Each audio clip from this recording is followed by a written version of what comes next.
America, wake up and know what the elections are about. Wake up and know what's happening in your country, because your leaders in this country are failing you. Worse than failing you, they are purposefully endangering you. There's no other way to put it. And I'm tired of listening to this garbage. Come up here to Washington, they say, oh, why can't you just sit here and get along and go across the other side of the aisle and shake hands and say, why can't you guys just come together to solve problems? I'll tell you why. And I've done bipartisan bills. I've got them right now. And I've got friends on the other side of the aisle. But my colleagues on the other side of the aisle, almost to a man and a woman, don't give a damn about the borders being wide open. Because if they did, they would do something about it. That's the truth. And we should start acting like that's the truth. We should stop pretending that we don't have such a wide gulf between that side of the aisle and this side of the aisle. We have a choice right now. What worldview are you choosing for your kids and your grandkids?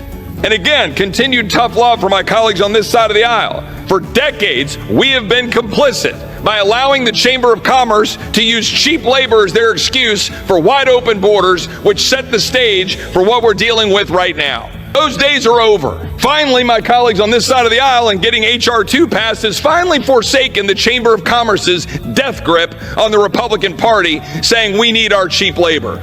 But we haven't even scratched the surface.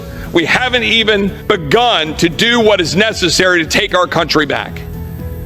Because when President Trump talks about mass deportations, he means it, and I mean it, and I hope to hell Republicans on this side of the aisle mean it. We've been at war for a quarter century in some form or fashion. I don't even know how many trillions. 8? 9? I've lost count on how many trillions we've spent engaged in conflict. Directly in Iraq and Afghanistan, only to tuck tail and run when Biden and the current brass bailed and left those 13 heroes stranded to die. How many trillions? How many American men and women were injured, lost their legs, lost an eye, PTSD? 80,000, 100,000 more with PTSD? How many suicides a day? We've been at war for a quarter of a century. In this town, we can't ever fight for you, the American people, to actually secure you with a secure border, with secure communities, and with an economy that isn't blown to hell by irresponsible government spending. And you want to know why? In the false name of defense, in the false name of securing this country, because the defense world tells me every year, if I don't vote for one of these bloated spending bills, we won't get a new submarine. We won't get a new carrier. What the hell are we trying to defend? What is left of the United States to defend? A school where I can't send my child to pray to God without spending $20,000 a year on top of the taxes I pay? A school that my friend sends her 6th grader to with a trans music teacher asking her kid to do some dance in class? Yes, true story. And if we do get a CR to December, and if Republicans do win the elections in November, what the hell are we going to do with it? Will we fight? I'd like to go to the American people over the next 60 days and say, yes, we're going to fight, and you can believe us this time, that Republicans will be bold enough to do what our Democratic colleagues have done repeated times in the last 2 decades, which is risk your precious. Risk your election certificate.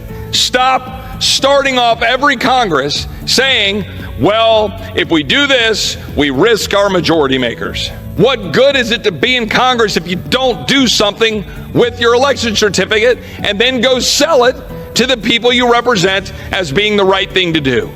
I am glad that we have people today on September 11th commemorating those lost. I am glad that we show patriotism. I'm glad that we put the flag on the Pentagon. But until we recognize that every single day, because of our policies in this chamber and in the other chamber and at the other end of Pennsylvania Avenue, Americans are suffering with high inflation, with houses that they can't afford, and with their own people getting murdered and slaughtered on the streets or in their homes.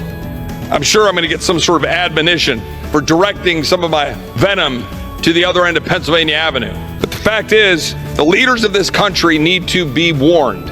We better get busy fixing this country or the American people are not going to take it anymore. And I will be right there supporting them. When we joined this union, we were promised something, and we're being denied it. And on behalf of every single one of those moms that come to my office in tears because their kids died from fentanyl or because their little girl was raped and murdered, for every one of those tombstones I drive by in Arlington coming to office every day, who either gave or risked the last full measure of devotion, they didn't do it for this. They didn't risk it for this. They risked it to live free and secure and have opportunity in a country that matters, that is sovereign, and that is safe. It is time for us to do our job, and it is time for the American people to do their job this fall and make sure that the right leaders are running this country.